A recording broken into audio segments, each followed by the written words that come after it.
Kenal sapa.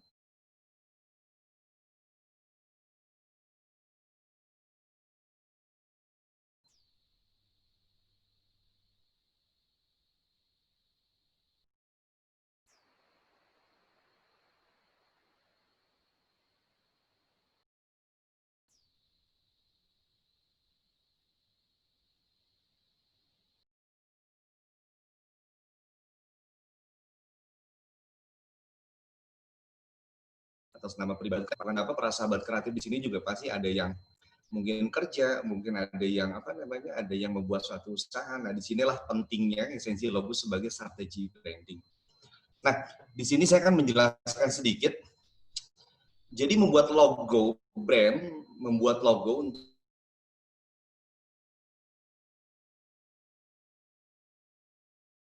untuk bisnis itu membuat suatu usaha nih. Nah, yang harus kita ketahui, para sahabat di sini juga, manusia itu cenderung lebih mengingat secara visual untuk awalnya ya, gitu loh. Nah, maka daripada itu, apa namanya, untuk para sahabat kreatif di sini, dengan membuat logo yang baik dan bagus untuk bisnis kita, secara tidak langsung kita menyisipkan sebuah misi agar orang-orang, agar teman-teman kita, atau keluarga kita, atau target market kita itu akan langsung ngeh dan ingat kalau itu adalah brand dari bisnis kita. Nah, jadi kalau kita bicara tentang apa namanya, kalau di sini kita bicara tentang brandpreneurship, ini ada yang tahu nih tentang apa nih, apa arti dari brandpreneurship nih gitu loh. Ini kalau ada yang tahu nih, saya akan buatkan logo gratis dari saya langsung nih. Coba ada yang tahu nggak tentang brandpreneurship itu apa? Saya hitung sampai 3 nih ya, jangan sampai buka Google dulu nih, 1, 2, 3.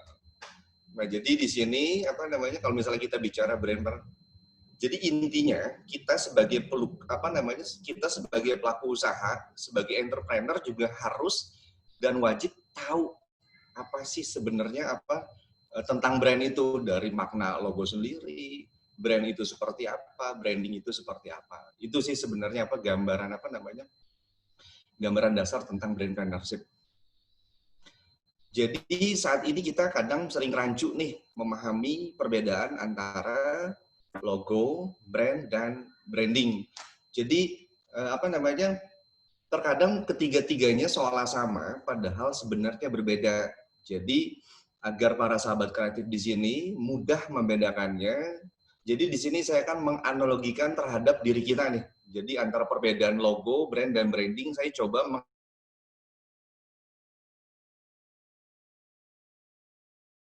menganalogikan bahwa di sini saya jelaskan logo kalau misalnya memang kita analogikan adalah sebagai gambaran muka atau wajah kita. Jadi sehingga secara visual kita gampang membedakannya.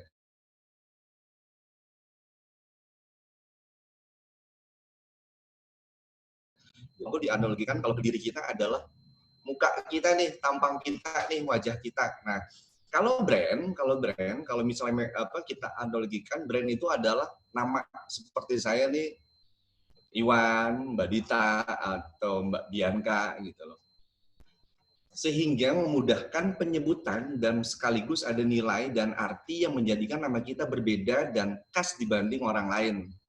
Nah, kalau terakhir branding merupakan kalau misalnya sekali lagi kalau misalnya dianalogikan adalah aktivitas nih. Aktivitas untuk mengkomunikasikan siapa nih kita nih gitu loh. Jadi kalau misalnya branding tidak apa namanya, branding tidak hanya wajah dan nama, tapi kalau misalnya apa namanya, kalau branding itu bukan logo dan apa namanya, logo dan brand, tapi branding itu adalah sifat, kemampuan, impian kita, keinginan kita. Nah, itu sih sebenarnya kalau misalnya memang kita analogikan bahwa logo adalah secara sederhana adalah apa namanya, wajah kita, brand adalah apa namanya, tadi apa namanya, kalau brand nama kita, kalau misalnya branding adalah sifat kita, kemampuan kita, impian kita, dan sebagainya. Jadi dari analogi sederhana tersebut dapat menunjukkan lebih jelas bahwa sekali lagi logo bukan brand dan brand bukan branding, namun ketiganya merupakan elemen yang saling melengkapi nih. Jadi logo yang dibiarkan logo yang dibiarkan tanpa brand hanya akan menjadi pajangan visual, dan brand tanpa branding juga akan akhirnya sia-sia. Brand yang tidak dilogokan juga hanya akan menjadi sebuah aset gitu. Nah, di sini saya akan mencoba memberikan pemahaman dengan slide yang akan saya berikan sekarang ya. Saya masuk ke slide dulu nih.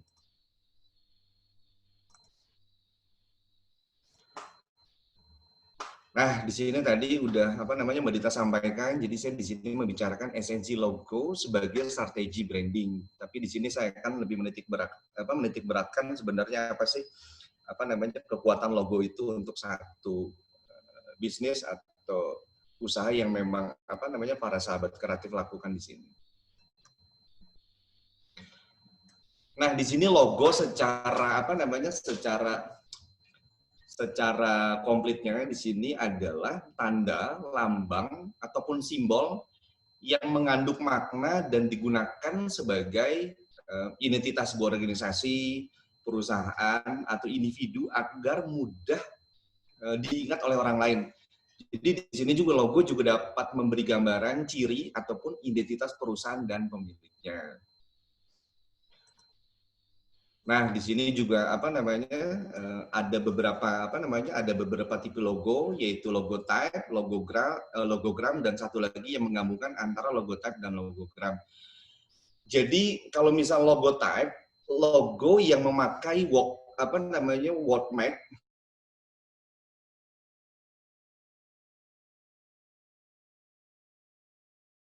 kata atau padu padan antara kata dan tipografi. Jadi kalau misalnya ada para sahabat di sini, tipografi itu sebenarnya bentuk dan art dari bentuk font, nama font. Itu yang kedua logogram. Jadi kalau misalnya logogram adalah logo yang memakai icon atau boleh dibilang dia menggunakan ilustrasi atau inisial yang para sahabat ketahui di sini. Contohnya Facebook nih. Jadi dengan dengan Facebook dengan hanya memberikan huruf F dengan simbol keliling lingkaran biru, para sahabat kreatif di sini juga adik-adik di sini juga pasti akan langsung tahu bahwa itu adalah logo Facebook. Nah, di sini ada yang menggabungkan antara logotype dan logogram. Di sini sudah saya share. Jadi yang ketiga ini adalah penggabungan antara logotype dan logogram. Jadi di sini menggunakan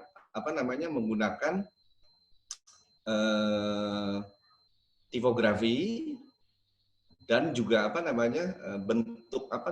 bentuk ciri khas dari produk yang akan kita pasarkan. Nah, di sini saya jelaskan juga apa sih beberapa aspek logo yang memang para sahabat kreatif di sini harus ketahui. Nah, yang pertama adalah harus asli nih. Jadi maksudnya di sini asli, jadi si logo tersebut harus mempunyai ciri khas, unik. Intinya mempunyai daya pembeda yang jelas dengan logo lain. Yang kedua juga terbaca. Nah, di sini logo juga mempunyai tingkat keterbacaan yang tinggi ketika diaplikasikan ke dalam berbagai ukuran dan media promosi. Nah, yang ketiga juga yang harus para sahabat kreatif di sini juga gimana caranya kita membuat logo yang mudah diingat. Jadi bisa dengan kata-kata yang unik, dengan gambar yang lucu. Jadi sehingga gimana caranya si logo tersebut dapat mudah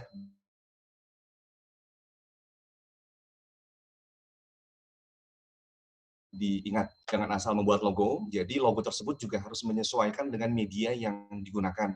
Jadi di sini faktor kemudahan mengaplikasikan logo baik yang berbentuk fisik, warna, maupun konfigurasi logo pada berbagai media grafis perlu diperhitungkan pada saat proses perencanaan, jadi agar terhindar dari kesulitan dalam penerapannya. Nah, yang kelima, logo juga di saat memang para sahabat kreatif di sini membuat logo juga harus menyesuaikan dengan produk atau perusahaan yang memang para sahabat bentuk. Jadi maksudnya di sini logo yang baik adalah mudah untuk dihubungkan atau diadopsikan dengan jenis usaha dan citra suatu perusahaan atau organisasi. Sebagai contoh misalnya Mbak Dita pengen buat satu produk donat, paling tidak logo yang akan dibuat oleh Mbak Dita juga harus mempunyai unsur produk yang akan Mbak Dita buat, atau atau menyesuaikan juga dengan dengan karakter Mbak Dita juga nih. Jadi harus membawa pesan si owner ataupun produk yang akan dibuat.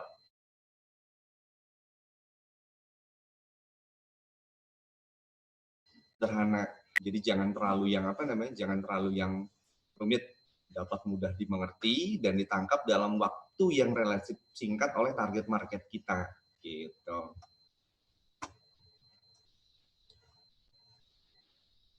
Di sini juga saya menambahkan membuat logo brand untuk bisnis merupakan hal yang penting untuk para entrepreneur. Seperti yang kita ketahui, manusia cenderung lebih mengingat sesuatu secara visual. Jadi di sini juga para sahabat kreatif di sini seharusnya lebih mudah sih gitu, lebih mudah dalam menciptakan, meng-create atau membuat logo. Sekarang banyak banget gitu platform yang memang memudahkan kita untuk kita dalam waktu singkat memilih logo yang memang sesuai dengan dengan produk yang memang akan kita jual. Di sini banyak banget tuh seperti all free download,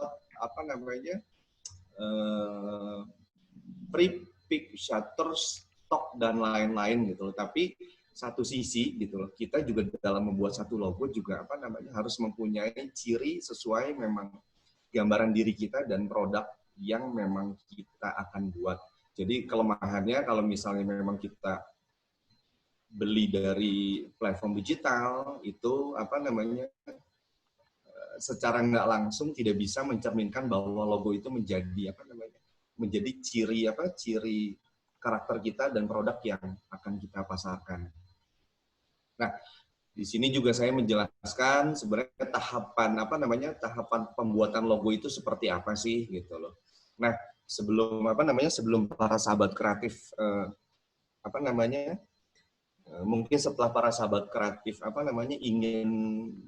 ingin membuat satu produk tertentu dan ingin membuat logo juga, paling tidak kan para sahabat kreatif di sini juga harus tahu tahapan apa sih yang memang harus saya lakukan untuk membuat dan meng-create logo itu baik, bagus dan sesuai dengan karakter kita. Nah, yang pertama juga para sahabat kreatif di sini juga harus meriset nih dan menganalisa gitu loh. Jadi hal pertama yang harus dilakukan jadi membuat ide dan konsep logo yang disesuaikan dengan produk atau badan usaha yang memang para sahabat kreatif pengen lakukan. Jadi gampangnya untuk meriset analisa paling tidak kan kita juga sebelumnya tuh meriset juga tuh kompetitor kita, logo-logo kompetitor logo kompetitor kita yang memang produknya hampir sama kita. Dengan begitu kita tahu nih kelemahan mereka, kelemahan beberapa kompetitor untuk memudahkan kita membuat logo yang lebih menarik, baik dan bagus. Nah, yang kedua tahapan pembuatan logo yang kedua adalah thumbnail. Jadi thumbnail adalah merupakan visual brainstorming atau cara pengembangan ide melalui visual yang berupa sketsa kasar dengan menggunakan pensil atau bolpen yang dibuat secara secara manual tanpa bantuan komputer. Jadi pastinya juga para sahabat kreatif di sini sebelum membuat logo, baik itu dibuat sendiri atau dibuat dibuat oleh desainer grafis, paling tidak juga dari kita juga sudah membuat sebaiknya membuat oretan-oretan nih, apa sih bentuk apa yang memang kita sukai, tipografi seperti apa yang memang kita sukai. Nah, di saat di saat kita membuat sendiri logo itu ataukah diberikan kepada desain grafis, kita tahu nih gitu tahapan benang merah yang akan kita lalui untuk menjadikan logo itu menjadi baik. Yang ketiga juga apa namanya, tahapan ketiga pembuatan logo adalah komputer nih. Setelah thumbnail dioret-oret, otomatis juga apa namanya,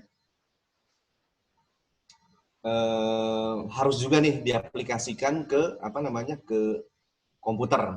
Nah, yang keempat, ulasan atau review. Jadi logo yang telah didesain setelah para sahabat kreatif di sini membuat logo sendiri atau diberikan kepada apa namanya, seorang graphic designer.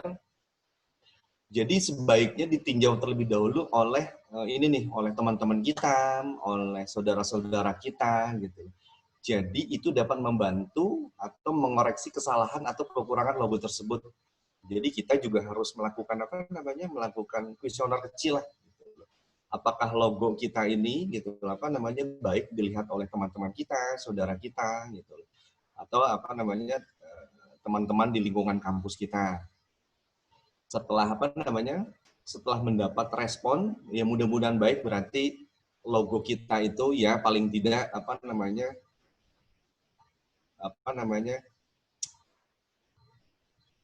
bisa bisa di-share ke luar.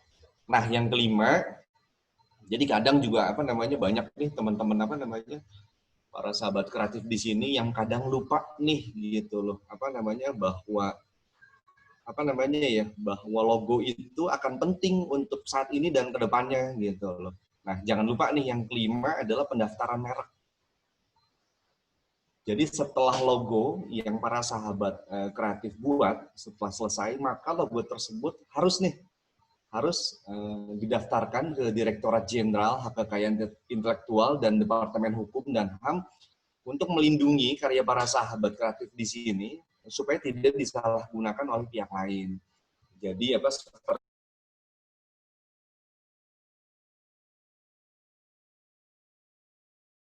yang kita ketahui nih, artinya kalau nggak salah dia kalah hanya si logo apa namanya, ayam geprek Onsu itu sudah didaftarkan terlebih dahulu uh,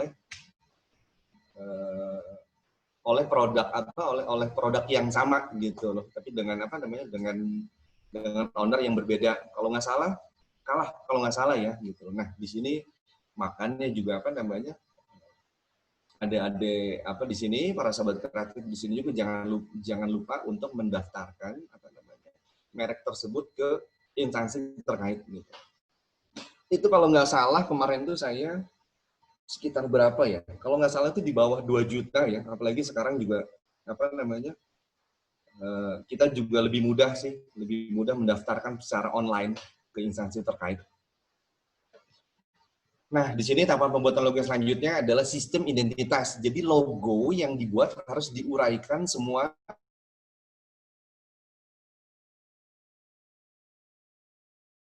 yang logo jika digunakan dalam beberapa media gitu. Jadi di sini apa namanya, logo juga harus apa namanya, harus bisa logo yang dibuat harus bisa menyesuaikan dengan berbagai media yang akan dimasukkan gitu loh. Misalnya kayak kita nih gitu, membuat satu logo utama, tapi kita membuat beberapa logo yang mudah diaplikasikan ke dalam apa namanya, media tertentu. Kadang kalau ya, kenal sapa kan warnanya biru sama kuning, tentu saja kalau misalnya backgroundnya biru juga otomatis juga apa namanya sih, akan tabrakan. Nah, itu juga harus diperhatikan oleh para sahabat kreatif di sini dalam membuat satu logo. Nah, tahapan pembuatan logo yang terakhir adalah produksi. Nah, jadi berdasarkan pedoman sistem identitas, berbagai media internal dan eksternal dapat mulai diproduksi dengan identitas yang telah didaftarkan. Jadi kalau misalnya setelah melewati beberapa tahap seperti pendaftaran merek dan lain-lain gitu. Jadi kita juga nggak ada di saat memang kita mengaplikasikan aplikasi kita ke berbagai packaging, Instagram, logo kita tuh memang sudah benar-benar aman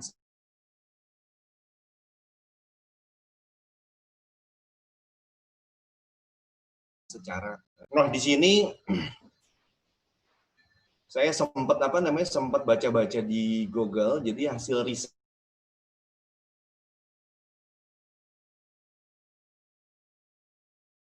di sini top brand dunia menggunakan satu atau dua warna itu sebanyak 95%. Nah, 95%. 93% logo dibuat simpel. Jadi ketika digunakan dalam ukuran kecil pun orang-orang tetap akan tahu. Nah, di sini juga 43% dari brand menggunakan tipe stylish sebagai logo mereka. Jadi di sini tipe stylish itu apa namanya ya? Kayak seperti ini nih, kayak misalnya Nutilife. Jadi itu sebanyak 43% dari brand menggunakan tipe stylish sebagai logo mereka. Nah, di sini juga saya akan memberikan tip and trick ini membuat desain logo. Yang pertama juga simpelnya sebuah logo harus simpel, desain logo yang simpel juga akan lebih fleksibel dan efektif. Yang kedua, sebuah logo juga harus abadi nih. Logo yang efektif biasanya akan bertahan ketika diuji oleh waktu, entah 10-20 tahun ke depan, logo itu akan tetap diingat. Yang ketiga, sebuah logo itu harus fleksibel, harus bisa dipakai harus bisa dipakai dan bekerja di berbagai media dan aplikasi. Yang keempat, sebuah logo harus sesuai. Jadi bagaimana para sahabat di sini memposisikan logo harus sesuai untuk tujuan atau harus sesuai dengan produk dan karakter diri kita.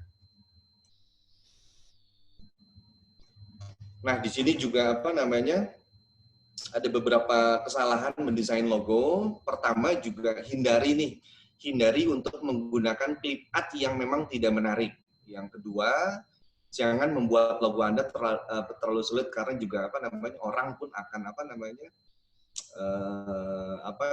akan tidak nyaman untuk melihat logo tersebut. Nah, yang ketiga, pastikan kalau logo tetap terlihat bagus dalam warna hitam dan putih. Nah, di sini ada beberapa sampel logo dari perusahaan terbaik. Di sini ada Amazon, tentunya dengan tentunya dengan arti dan filosofi masing-masing dari perusahaan tersebut. Di sini juga ada ExxonMobil, ada Facebook, ada Apple, gitu. Jadi sepengalaman saya,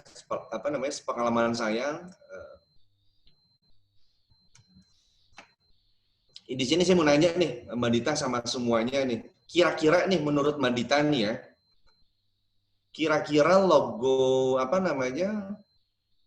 Pertamina yang baru itu, kira-kira menurut Mbak Dita sama para sahabat kreatif, kira-kira biaya yang dibutuhkan untuk membuat logo tersebut berapa, Mbak Dita? Kalau Mbak Dita, kira-kira berapa, Mbak?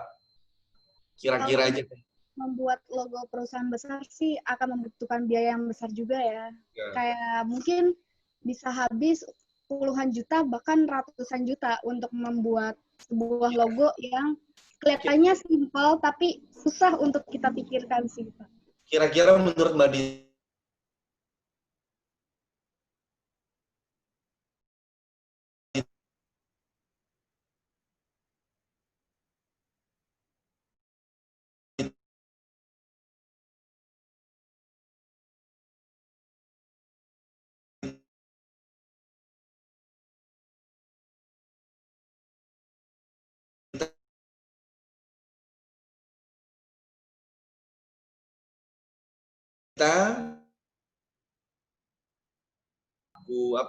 para pelaku seni, karena memang secara visual itu kurang bagus, tapi logo Telkom saat ini tuh mempunyai makna yang memang bagus banget, dan itu juga kalau nggak salah tuh hampir 1,5 sampai 2 M ya, antara itu sih gitu. Makanya kenapa logo dalam membuat satu logo itu mahal, karena memang itu merupakan identitas yang dimiliki oleh perusahaan tersebut, atau misalnya para sahabat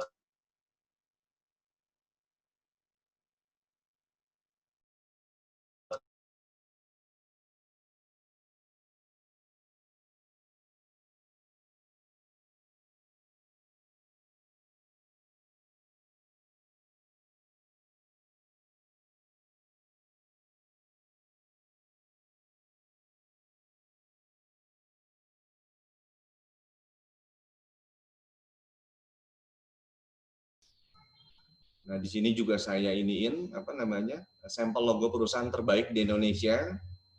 Ada Mandiri, ada BCA, ada Telkom Indonesia yang sempat pas di launching banyak diejek oleh pelaku seni di Indonesia. Ada Gas Negara, ada Gudang Garam, ada BNI 46. Ini kebetulan BNI 46 juga salah satu yang membuat ini adalah teman saya. Nah, itu sih Mbak Dita. Di sini juga ada kelanjutannya, tapi mungkin akan saya sharing nanti next untuk sebenarnya apa sih itu brand, apa sih itu branding, dan lainnya mungkin nanti akan saya jelaskan di di pertemuan selanjutnya. Gitu Mbak Dita. Ini mudah-mudahan memberi sedikit ketegasan tentang tentang sebenarnya apa sih esensi kekuatan dari si logo itu. Itu Mbak Dita, mungkin ada pertanyaan dari beberapa sahabat. Oke Pak, terima kasih atas pemaparan materinya, sungguh sangat inspiratif sekali ya. Dan ini saya sudah mendapatkan pertanyaan-pertanyaan dari teman-teman kenal sapa nih Pak. Jadi untuk pertanyaan yang pertama, itu aplikasi apa untuk membuat desain logo untuk para pemula yang ingin membuat branding atau mungkin ingin membuat bisnis? Kira-kira apa bisa pakai desain logo di Photoshop atau mungkin di aplikasi yang mudah diaplikasikan oleh teman-teman pemula nih? Menurut Bapak, aplikasi apa yang cocok?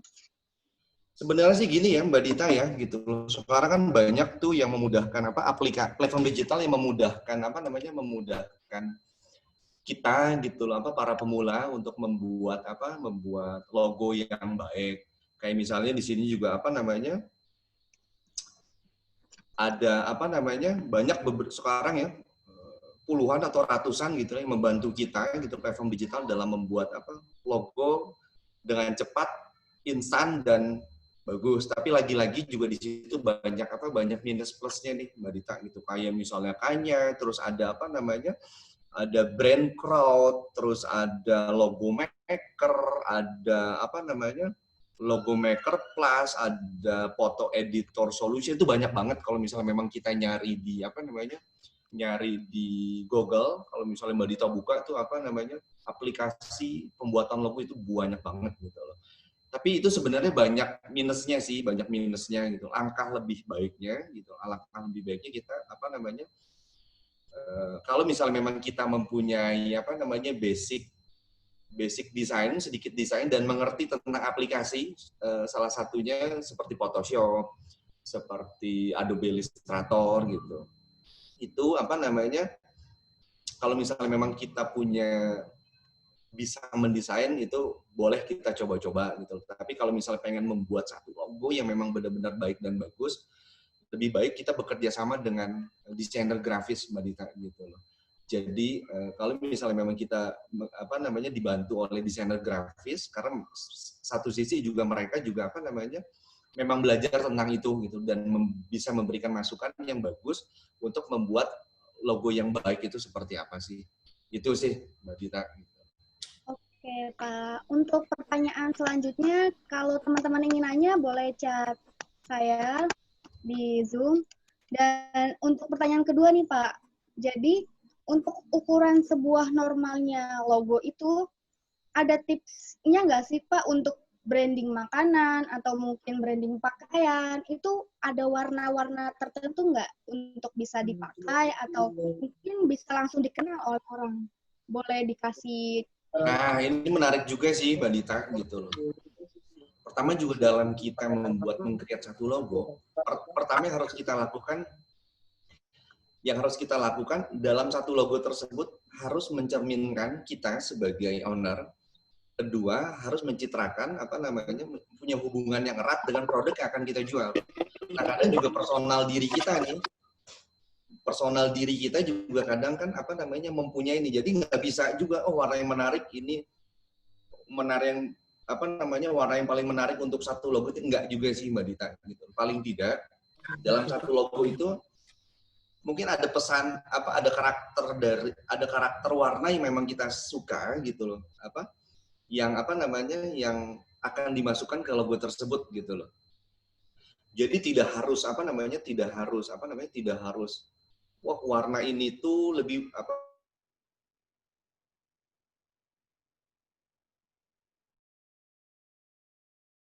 standarnya logo yang terlalu terang. Jangan menggunakan logo yang terlalu mengkilat gitu loh. Tapi juga di saat memang saya mengatakan jangan menggunakan warna-warna mengkilat, banyak juga Mbak Dita gitu yang memang mempergunakan warna-warna mencolok gitu loh untuk mencuri perhatian agar si target market itu juga melihat logo tersebut gitu loh. Jadi untuk mengenai masalah warna dan lain-lain itu dibebaskan asal juga ada satu kesatuan konsep antara warna, antara tipografi dan icon yang akan kita buat gitu loh. Jadi ada satu kesatuan konsep yang harus dipadu-badankan menjadi menjadi satu logo yang baik dan bagus.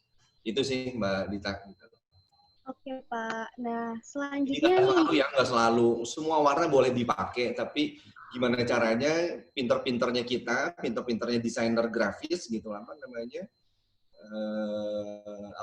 membuat satu konsep yang memang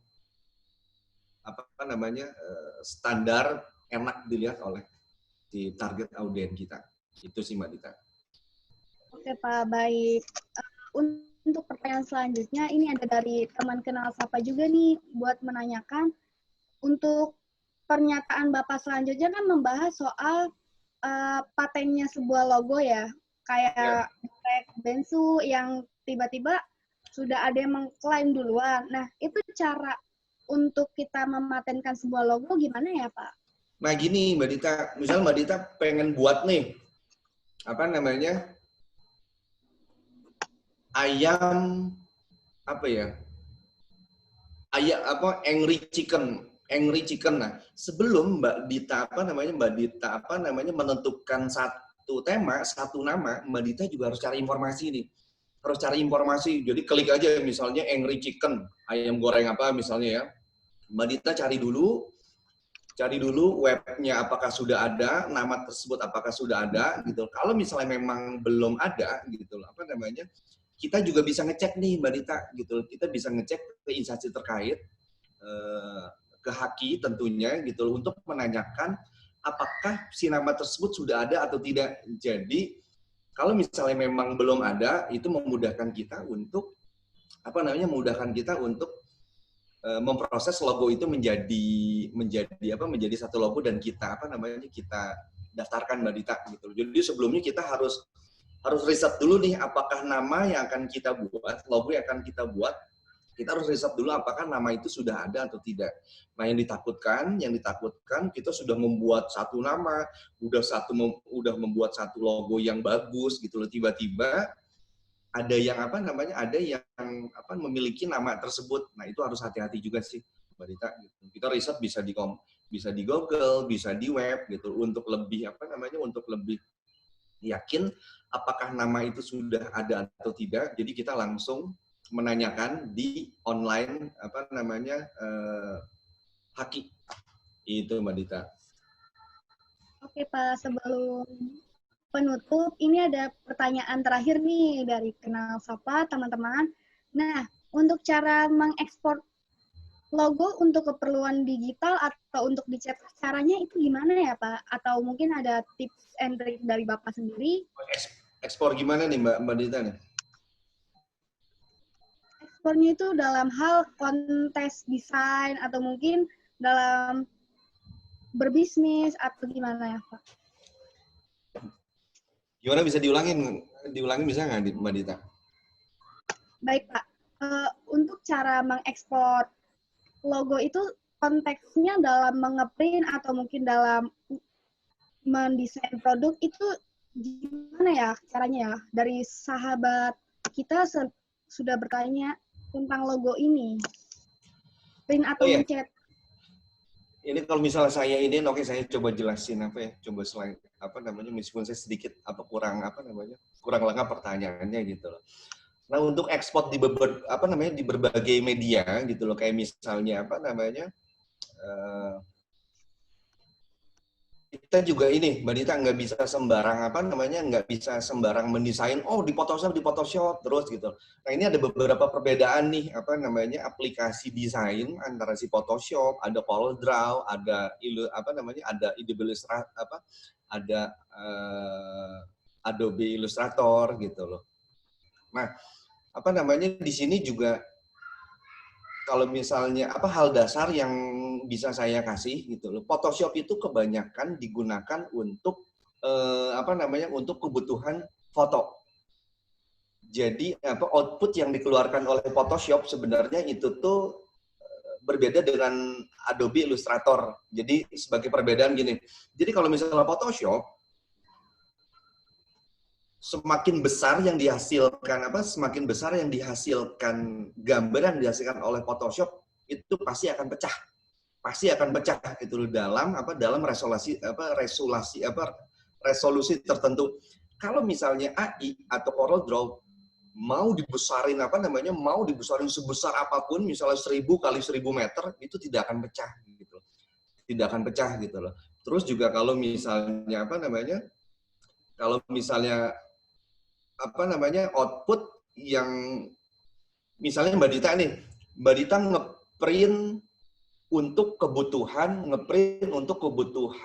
poster gitu loh. Nah, biasanya cetakan offset itu menerima itu format CMYK.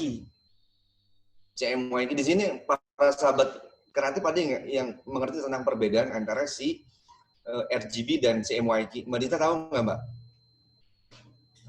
RGB ya, Pak? Kenapa? Kalau RGB, kalau setahu saya dalam pemilihan warna bukan, Pak? Nggak sih, sebenarnya RGB itu kebanyakan dipergunakan itu oleh kebutuhan foto. Kalau misalnya misalnya Mbak Dita, misalnya foto diri untuk ini, Mbak Dita ke toko cuci cetak, itu format yang dibutuhkan itu RGB. Kalau misalnya poster dan lain-lain, apalagi untuk kebutuhan offset, itu tuh format yang dibutuhkan adalah CMYK gitu. CMYK Mbak Dita gitu. Oke, Pak. Saya baru paham ternyata. Berbeda banyak banget sih ekspor untuk kebutuhan berbagai media itu banyak banget. Tapi yang paling hal dasar itu ada 2 sih gitu. Format RGB yang kebanyakan dibutuhkan untuk untuk foto, dan CMYK itu kebanyakan untuk dibutuhkan percetakan. Jadi kalau misalnya format RGB dicetak ke CMYK itu akan berubah warna, dan sebaliknya kalau misal format CMYK dicetak ke foto juga ke RGB itu akan akan berubah warna, Mbak Dita. Itu, Mbak Dita. Ada pertanyaan lain nggak nih? Untuk penutup nih, Pak, sebelum dari Bapak jelaskan tadi, ini dari sahabat kita yang bernama Syahila bertanya bagaimana membuat logo kita menonjol di antara kompetitor yang lain, terutama banyaknya desain bisnis online shop di Instagram yang mana yang banyak kompetitor yang sudah tidak dapat dihindarkan. Jadi tipsnya buat menonjol itu seperti apa dari Bapak sendiri? Nah, sebenarnya juga kita juga yang saya bilang tadi, kita harus melalui tahapan, ada proses yang memang kita lakukan untuk meng-create logo itu menjadi baik gitu loh. Belum tentu juga kayak saya nih kenal sapa gitu. Menurut saya kenal sapa udah bagus gitu loh. Tapi belum tentu orang lain melihat bahwa logo kenal sapa itu bagus gitu loh. Nah, tip and trick di sini coba akan saya jelaskan ke Mbak siapa, Sahila tadi ya? Iya. Jadi yang penting ini sih, Mbak sorry sebentar. Tapi yang terpenting itu gini, Mbak Hila, ada tahapan yang memang harus kita lalui, dan kita juga harus kita harus pintar, kita harus juga riset gitu loh, riset sebanyak-banyak